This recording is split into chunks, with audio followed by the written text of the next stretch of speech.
டெல்லியில மிக மிக ஒரு ரகசியமான ஒரு கூட்டம் நடக்கும். இந்த கூட்டத்துல ரெண்டு பேர் சந்திச்சுக்கிறாங்க. ஒருத்தங்க யாருன்னு பாத்தீங்க அப்படின்னா வெஸ்ட் பெங்காலினுடைய பிஜேபி முதலமைச்சர் திரு சுவேந்து அதிகாரி. இன்னொருத்தர் யாருன்னு பாத்தீங்க அப்படின்னா பாஜகவுக்கு நேர் எதிராக தேர்தலில் நின்று தோத்து போன மம்தா பானர்ஜியினுடைய கட்சியான திரிணாமுல் காங்கிரஸ் இருக்கு இல்லையா, இதனுடைய எம்எல்ஏ ரிதா பிரதாப் பானர்ஜி. இவங்க ரெண்டு பேரும் ரகசியமா சந்திச்சு டெல்லியில ஒரு இடத்துல பேசுறாங்க. இது குறித்து இந்தியன் எக்ஸ்பிரஸ் முக்கியமான செய்தியை வெளியிட்டிருக்கிறாங்க. இந்த சந்திப்பு நடந்து 24 மணி நேரத்துக்குள்ள மம்தா பானர்ஜியினுடைய கட்சி ரெண்டா உடை. ஒட்டுமொத்தமாக இந்தியாவினுடைய ஒரு பெண் சிங்கமா பார்க்கப்பட்ட மம்தா பானர்ஜி வீட்டிலேயே முடங்கி கிடக்க வேண்டிய நிலைமையை பாஜகவினுடைய இந்த ரகசிய சந்திப்பு ஏற்படும். வெஸ்ட் பெங்கால்ல சக்தி வாய்ந்த கட்சியான திரிணாமுல் காங்கிரஸை உடைக்கிறதுக்கும் வர 2029 இந்தியாவில் நடக்கக்கூடிய பாராளுமன்ற தேர்தலில் பாஜக 2/3 மெஜாரிட்டி அடையிறதுக்கும் ஒரு மிகப்பெரிய தொடர்பு இருக்கு. ஸ்டாலின், பினராயி விஜயன், மம்தா பானர்ஜி, அரவிந்த் கெஜ்ரிவால் இது மாதிரி மாநிலத்துல மட்டுமே இருக்கக்கூடிய கட்சிகள் ஒன்றாக சேர்ந்து 2029 பாஜகவுக்கு எதிராக ஒரு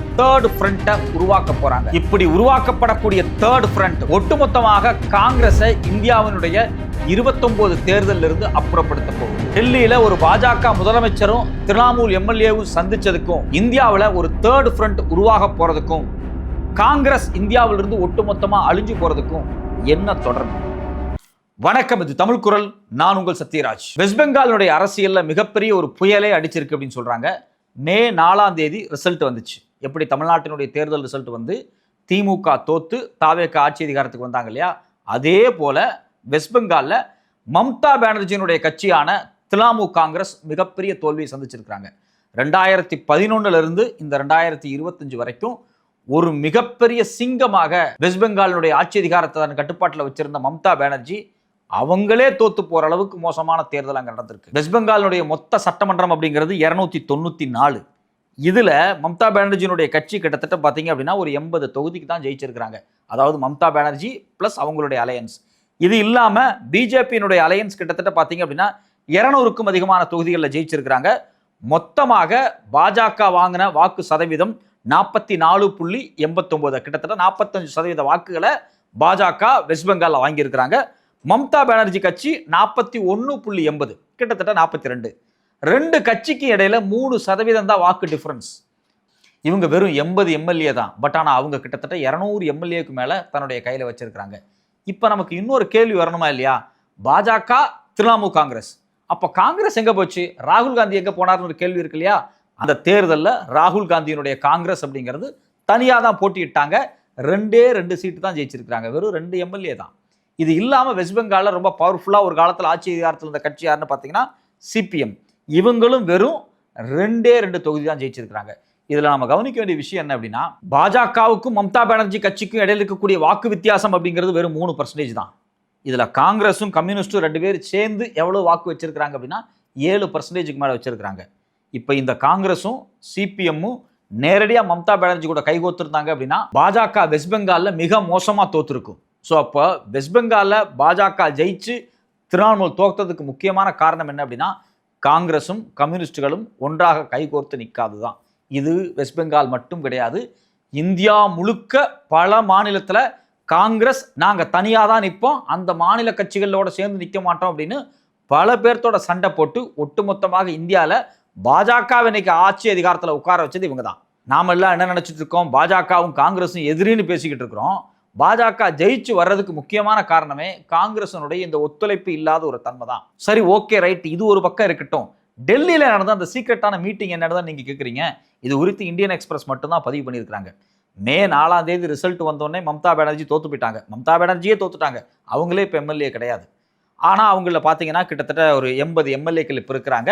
இது இல்லாமல் 29 எம்பி, இப்போ 2024 தேர்தலில் ஜெயிச்சு 29 எம்பி அவங்க கையில் இருக்காங்க.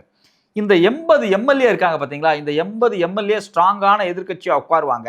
மம்தா பானர்ஜியினுடைய மருமகனான அபிஷேக் பானர்ஜி தான் இந்த 80 எம்எல்ஏ, இது இல்லாமல் 29 எம்பி இவங்களுக்கான தலைவராக இருப்பார். அவரோட டாமினன்ட்ல தான் இந்த கட்சி இனிமேல் மாறப்போகுது. அப்படிங்கிறதுனால இனிமேல் இந்த கட்சிக்கு எதிர்காலமே இருக்கக்கூடாது, ஒரு இளைஞர்கள் வந்து இந்த கட்சியை கைப்பற்றக்கூடாது அப்படிங்கிறதுக்காக அந்த கட்சியை சின்னாபின்னமாக உடைக்கிறதுக்கு பாஜக முயற்சி பண்ணுது. நேரடியாக களத்தில் இறங்குது. இப்போ பாஜகவினுடைய முதலமைச்சராக இருக்கக்கூடிய சுதேனந்து அதிகாரி, இவரும் ஒரு காலத்தில் மம்தா பானர்ஜி கூட இருந்தவர் தான். மம்தா பானர்ஜியினுடைய மிக மிக நெருக்கமா இருந்தவர், திரிணாமுல் காங்கிரஸ் கட்சியில வேலை பார்த்தவர். இவர் மேல மிகப்பெரிய ஊழல் குற்றச்சாட்டு வந்துச்சு. இந்த ஊழல் குற்றச்சாட்டுல இருந்து எப்படியாவது தப்பிக்கிறதுக்காக திரிணாமுல் காங்கிரஸ் கட்சியிலிருந்து வெளியே போய் பாஜக சேர்ந்து தான் மேல இருக்கக்கூடிய வழக்குகள் எல்லாத்தையும் வாபஸ் வாங்க வச்சுட்டு அந்த கட்சியினுடைய சீஃப் மினிஸ்டரா வந்து நீங்க உட்கார்ந்துட்டாரு. இப்படித்தான் இந்தியா முழுக்க காங்கிரஸ் கட்சியில இருக்கும்போது மிகப்பெரிய ஊழல் பண்ணாங்க இல்லையா, இந்த ஊழல் பண்ண பேர் வழிகள் எல்லாத்தையும் பாஜகக்குள்ள கொண்டு வந்து அவங்கள வந்து வாஷிங் மிஷின்ல போட்டு கழுவி அவங்கள ஊழல்வாதி இல்லாம மாத்தி பாஜகவே அவங்கள முதலமைச்சர் ஆக்கியிருக்கு. அதுக்கு பல பேர் எக்ஸாம்பிள். அதுக்கு இந்த சுவேந்து அதிகாரி ஒரு எக்ஸாம்பிள். இது இல்லாம ஹேமந்த் பிஸ்வா சர்மா அப்படிங்கிற அஸ்ஸாமினுடைய முதலமைச்சர் எக்ஸாம்பிள். ஒரு பெரிய பட்டியலே இருக்கு. அப்ப இப்ப நீங்க ஒரு விஷயத்தை ரொம்ப கவனமா கவனிக்கணும். இன்னைக்கு பாஜகவினுடைய முதலமைச்சராக அமைச்சராக உட்கார்ந்து இருக்கக்கூடிய பல காங்கிரஸ்காரர்கள் அவங்க கட்சியில் இருக்கும்போது மிகப்பெரிய ஊழல்வாதிகளாக இருந்தவர்கள். காங்கிரஸ் பண்ண ஒரு மிகப்பெரிய ஊழல் இருக்கு பாத்தீங்களா, அந்த ஊழல் தான் இன்னைக்கு பாஜகவினுடைய வளர்ச்சிக்கு ஒரு மிக முக்கியமான காரணமா இருக்கு. இதை நம்ம ரொம்ப கவனமா புரிஞ்சுக்க வேண்டியதா இருக்கு. சரி, இப்ப இங்க வெஸ்ட் பெங்காலுடைய விஷயத்துக்கு வருவோம். இங்க என்ன நடந்திருக்கு அப்படின்னா 80 எம்எல்ஏ தான் இருக்காங்க வெஸ்ட் பெங்கால்ல. இந்த 80 எம்எல்ஏவும் யாருடைய கட்டுப்பாட்டு இருக்கணும்னு மம்தா பானர்ஜி நினைக்கிறாங்க அப்படின்னா முழுக்க அபிஷேக் பானர்ஜி கட்டுப்பாட்டு, அவங்களுடைய மருமகன் கட்டுப்பாட்டுக்கு வரணும்னு நினைக்கிறாங்க. ஆனா அங்க இருக்கக்கூடிய எம்எல்ஏக்கள் இருக்கக்கூடிய சில சீனியர்ஸுக்கு வந்து பல்வேறு சிக்கல்கள் இருக்கு. பல்வேறு சிக்கல்கள் எல்லா கட்சியிலுமே இருக்கு. ஆனா கட்சி உடையிற அளவுக்கா பிரச்சனை நடந்திருக்கு அப்படின்னா உடையிற அளவுக்கு ஒருத்தர் வேலை பார்த்திருக்காரு. அவர் பேர் என்னன்னு பாத்தீங்க அப்படின்னா ரித்தபிரதா பானர்ஜி. இந்த ரித்தபிரதா பானர்ஜி அப்படிங்கிறவர் ஆரம்பத்திலிருந்தே திரிணாமுல் காங்கிரஸ் கட்சியில எல்லாம் இல்ல. அவரே அந்த கட்சிக்குள்ள 2018 தான் வந்தார். அவர் கம்யூனிஸ்ட் கட்சியில் இருந்தவர், சிபிஎம்ல இருந்தவர், ஒரு மிகப்பெரிய கம்யூனிசவாதியா தன்னை காமிச்சு கொண்டிருந்தவர். அந்த கட்சியிலிருந்து வெளியே வந்து திரிணாமுல் காங்கிரஸ் கட்சியில 2018 தான் சேர்றாரு. அப்படி 18 சேரும்போது மம்தா பானர்ஜி பாவப்பட்டு அவருக்கு ஒரு எம்எல்ஏ சீட்டு கொடுக்குறாங்க. அதுல அவர் ஜெயிக்கிறாரு. இப்ப 2026 எலெக்ஷன்லயும் அவர் ஜெயிக்கிறாரு. ஜெயிச்ச உடனே அவர் என்ன பண்றாருன்னா இந்த 80 எம்எல்ஏல 60 பேர்த்துக்கு தனியா ஒரு ரகசிய கூட்டம் நடத்துறாரு. எங்க அப்படின்னா கல்கத்தால ஒரு ஹோட்டல்ல வச்சு நடத்துறாரு. ஹோட்டல்ல வச்சு நடத்தி அவர் என்ன சொல்றாருன்னா, இங்க பாருங்க, மம்தா பானர்ஜி நம்ம தலைவர் தான், நம்ம ஒரு பொம்மை மாதிரி அவங்கள வச்சுக்குவோம், இந்த அபிஷேக் பானர்ஜி உள்ள விட்டுறக்கூடாது, மொத்தமா நாம தான் எதிர்கட்சி, நான் தான் எதிர்கட்சி தலைவர் அப்படின்னு சொல்லி ஒரு ஃபிக்ஸ் பண்ணி போய் உட்கார முயற்சி பண்றாரு. சார் அதெல்லாம் இருக்கட்டும், நாம எதிர்கட்சி அப்படின்னு சொல்லி கடிதம் கொடுத்தா வெஸ்ட் பெங்காலுடைய சட்டமன்றத்தில் இருக்கக்கூடிய ஸ்பீக்கர் சபாநாயகர் ஏத்துக்குவாரா? எவ்வளவு கஷ்டம் சார், அதை பத்தியெல்லாம் நீ பொருட்படுத்திக்காத, அதெல்லாம் பாஜக பார்த்துக்கும். நான் ஏற்கனவே டெல்லிக்கு போய் நம்ம வெஸ்ட் பெங்காலுடைய பாஜக முதலமைச்சர் திரு சுவேந்து அதிகாரிகிட்ட எல்லாத்தையும் பேசிட்டேன். கண்டிப்பாக சபாநாயகர் நம்மளை தான் எதிர்கட்சி தலைவராக ஏத்துக்குவாரு. நாம மம்தா பானர்ஜியை பொம்மை மாதிரி உட்கார வச்சுட்டு நாம கட்சியை கைப்பற்றிடுவோம் அப்படிங்கிற இடத்துக்கு இவங்க நகர்ந்துட்டாங்க. இது முழுக்க பின்னாடி இருந்து வேலை பார்த்தது எல்லாமே பாஜக தான். ஸோ அப்போ இதில் நாம கவனிக்க வேண்டிய விஷயம் என்ன அப்படின்னா, பாஜக இப்படி தான் எல்லா மாநிலத்திலையும் வந்துட்டு இருக்கு. மகாராஷ்டிராலையும் இப்படி தான் பண்ணாங்க, பல மாநிலத்தில் இப்படி தான் பண்ணாங்க. தமிழ்நாட்டில் அதிமுகங்கிற கட்சியை செதிலா உடச்சி இன்னைக்கு ஒன்றும் இல்லாமல் பண்ணது அவங்க தான் அப்படிங்கிறது நம்ம எல்லாத்துக்குமே தெரியும். இந்த சூழ்நிலையில் நம்ம கவனிக்க வேண்டிய ஒரு முக்கியமான அரசியல் என்ன அப்படின்னா, வெஸ்ட் பெங்காலில் மம்தா பானர்ஜியினுடைய கூட்டணி ஈஸியாக ஜெயிச்சிருக்கலாம்.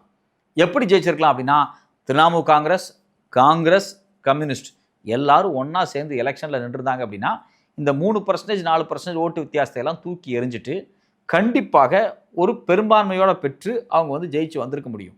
இதுக்கு யார் தடையாக இருக்கிறாங்க? முழுக்க காங்கிரஸ் தான். அவங்களுக்கு நாங்கள் தனியாக தான் நிற்போம். இது வந்து வெஸ்ட் பெங்கால் ஃபேக்டர் மட்டும் கிடையாது. உத்தரப்பிரதேசம், பீகார், இன்னும் பல மாநிலத்தில் அந்த மாநிலத்தில் இருக்கக்கூடிய மாநில கட்சிகளோடு ஒன்று சேர்ந்து கைகோர்த்து நிற்காம அந்த கட்சிகளுக்கு துரோகம் பண்ற வேலையை தொடர்ச்சியாக பார்த்ததுனால தான் இன்னைக்கு ஒவ்வொரு மாநிலமா பாஜக வந்து உட்கார்ந்துகிட்டு இருக்காங்க. காங்கிரசினுடைய இந்த முதுகுல குத்துற இந்த பழக்கத்தால தான் இன்னைக்கு ஒட்டுமொத்தமா பாஜக ஒரு மிகப்பெரிய செல்வாக்கள் இருக்கு. இப்ப தமிழ்நாட்டு ஃபேக்ட் எடுத்துங்க. தமிழ்நாட்டில் திமுக கூட ரொம்ப நெருக்கமா இருந்தாங்க. திமுக இருந்து எம்பியை வாங்கிட்டாங்க. திமுக நின்று ஜெயிச்சு எம்எல்ஏ ஆயிட்டாங்க. ஆனா திமுகவோட தொடரல. தாவேகா ஜெயிச்ச உடனே தாவேகா கூட போய் அங்க மினிஸ்டர் ஆயிட்டாங்க. திமுக ராஜ்யசபா சீட் வாங்கிட்டாங்க, தாவேகாலையும் போய் ராஜ்யசபா சீட் வாங்கிட்டாங்க. திமுகவும் காங்கிரஸுக்குமான முரண்பாடு தேர்தலுக்கு முன்னாடி இருந்தே பஞ்சாயத்தாகி முடிஞ்சு போச்சு. தமிழ்நாட்டு தேர்தலில் ஒரு மேடையில் கூட வந்து ராகுல் காந்தி பிரச்சாரமே பண்ணலை. யாருக்கு ஆதரவா? திமுகவுக்கு ஆதரவாக, காங்கிரஸ் கட்சியில் நிற்கிறவனுக்கு ஆதரவாக கூட வந்து பண்ணலை. இது தமிழ்நாட்டில் மட்டும் கிடையாது. சில மாநிலங்களில் வேற வழியே இல்லாமல் காங்கிரஸ் பல பேர்த்தோட கூட்டணியில் இருக்கு. அப்படி கூட்டணியில் இருந்தாலும் கூட்டணி கட்சிக்காக போய் பிரச்சாரம் பண்ண மாட்டார் யாரு? ராகுல் காந்தி. அப்போ அல்டிமேட்டா என்ன நடக்கும்? காங்கிரஸுக்கும் ஃபார் எக்ஸாம்பிள் தமிழ்நாட்டில் திமுகவுக்கும் கிரவுண்டில் ஒரு மிகப்பெரிய சலசலப்பு ஏற்படுது. தேர்தலுக்கு முன்னாடியே தேர்தல் திமுக தோத்ததுக்கு அதுவும் ஒரு முக்கியமான காரணம். இன்னைக்கு ஒண்ணுமே கிடையாது. தமிழ்நாட்டினுடைய உயர்கல்வி அமைச்சராக திரு விஸ்வநாதன் அவர்கள் உட்கார்ந்துருக்கிறாரு. அவர் யாரு? திமுகவினுடைய ஆதரவுல தான் மதுரையில் அவர் ஜெயிச்சாரு. திமுக ஆதரவுலாம் அவர் ஜெயிக்கவே முடியாது. அவர் அடிப்படையில் ஒரு தலித் சமூகத்திலிருந்து வந்திருக்கிறாரு. அந்த குறிப்பிட்ட மதுரையில் இருக்கக்கூடிய பகுதி அப்படிங்கிறது ஆதிக்க சமூகத்தினுடைய அதிகமான ஓட் பேங்க் இருக்கக்கூடிய ஒரு பகுதி. அந்த இடத்துல ஒரு திமுக ஆதரவு உள்ள ஒரு காங்கிரஸ் கேண்டிடேட்டை நிக்க வச்சு ஜெயிக்க வைக்கிறது அப்படிங்கிறது ஒரு பெரிய விஷயம். அது திமுகனால மட்டும்தான் செய்ய முடியும். இவ்வளவு கஷ்டப்பட்டு ஒரு தேர்தல் பிரச்சாரம் பண்ணி அவரை ஜெயிக்க வச்ச உடனேயே அவர் தேர்தலுக்கு பிறகு கூட்டணி மாறி தாவேகாவோட சேர்ந்து அமைச்சராயிட்டார். அது ஒரு போஸ்ட் தேர்தலில் காங்கிரஸ் நடத்தக்கூடிய ஒரு வழக்கமான நடைமுறை. அவங்க இப்படி தான் பண்ணுவாங்க. இப்போ நமக்கு அல்டிமேட்டான கேள்வி, 2029 இன்னொரு தேர்தல் வரப்போகுது. அந்த தேர்தலில் பாஜக 2/3 மெஜாரிட்டியோட ஜெயிக்கணும் அப்படின்னு நினைக்கிறாங்க. ஏன் 2/3 மெஜாரிட்டி பாஜகவுக்கு தேவை அப்படின்னா, 2/3 மெஜாரிட்டி இருந்தால் தான் யூனிஃபார்ம் சிவில் கோடை கொண்டு வர முடியும். 2/3 மெஜாரிட்டி இருந்தால் தான் டீலிமிட்டேஷன் தொகுதி மறுவரைவு செய்ய முடியும். 2/3 மெஜாரிட்டி இருந்தால் தான் ஒன் நேஷன் ஒன் எலெக்ஷனை கொண்டு வர முடியும். இப்படி பல விஷயங்கள் இருக்கு. ஸோ 2/3 மெஜாரிட்டியில் பாஜக ஜெயிச்சு வரணும் அப்படின்னா, இந்தியாவில் காங்கிரஸ் இல்லை மற்ற கூட்டணி இருக்கு பார்த்தீங்களா, இந்தியா கூட்டணி, இது ஒன்றா இருக்கக்கூடாது, இதை சிதைக்கணும் அப்படிங்கிறது அவங்களுடைய நோக்கமாக இருக்கு. பாஜகவினுடைய நோக்கத்துக்கு நாம தீனி போற்றக்கூடாது, அவங்களுடைய அஜெண்டாவுக்கு நம்ம இரையாயிடக்கூடாது அப்படிங்கிறதுக்காக இந்தியா கூட்டணி ஒன்னா இருக்கணும், வலுவா இருக்கணும் அப்படின்னு தமிழ்நாடு போன்ற மாநிலங்கள், அதே போல வெஸ்ட் பெங்கால்ல மம்தா பானர்ஜி போன்றவங்க உறுதியா இருந்தாங்க. ஆனா அவங்க உறுதியா இருந்தாலும் ராகுல் காந்தி அவங்களோட இணக்கமா போறதுக்கு விருப்பம் இல்லை. வெஸ்ட் பெங்காலில் எப்படி கவுத்துட்டாரோ, தமிழ்நாட்டில் எப்படி கவுத்துட்டாரோ, மகாராஷ்டிராவில் எப்படி கவுத்துட்டாரோ, இப்படி பல மாநிலங்களை, உத்தரப்பிரதேசம், பீகார், பல இடத்துல இவர் கவுத்துட்ருக்கிறார். இதனால் என்ன நடக்க போகுது அப்படின்னா, இந்த இந்தியா கூட்டணி செதைய போகுது. திரு ஸ்டாலின் அவர்களாக இருக்கட்டும், மம்தா அவர்களாக இருக்கட்டும், இல்லை அகிலேஷ் யாதவாக இருக்கட்டும், லல்லு பிரசாத் யாதவனுடைய மகனாக இருக்கட்டும், இவங்க எல்லாரும் சேர்ந்து மகாராஷ்டிரா, யூபி, பீகார், வெஸ்ட் பெங்கால், தமிழ்நாடு எல்லாம் ஒன்றா சேர்ந்து தேர்ட் ஃப்ரண்ட்டை ஒன்று உருவாக்க போகிறாங்க. தேர்ட் ஃப்ரண்ட் அப்படிங்கிறது முதல்ல பாஜக, ரெண்டாவது காங்கிரஸ், மூணாவது இந்த தேர்ட் ஃப்ரண்ட். இந்த தேர்ட் ஃப்ரண்ட் எல்லாமே ரொம்ப பலமாக ஸ்ட்ராங்காக ஆர்கனைஸ் ஆகும்போது 2029 தேர்தலில் தேர்ட் ஃப்ரண்ட்னாலையும் ஒரு பெரிய வாக்கு வாங்க முடியாது, காங்கிரஸ்னாலையும் வாக்கு வாங்க முடியாது. கண்டிப்பாக திரும்ப பாஜக 2/3 மெஜாரிட்டியில் ஜெயிப்பாங்க.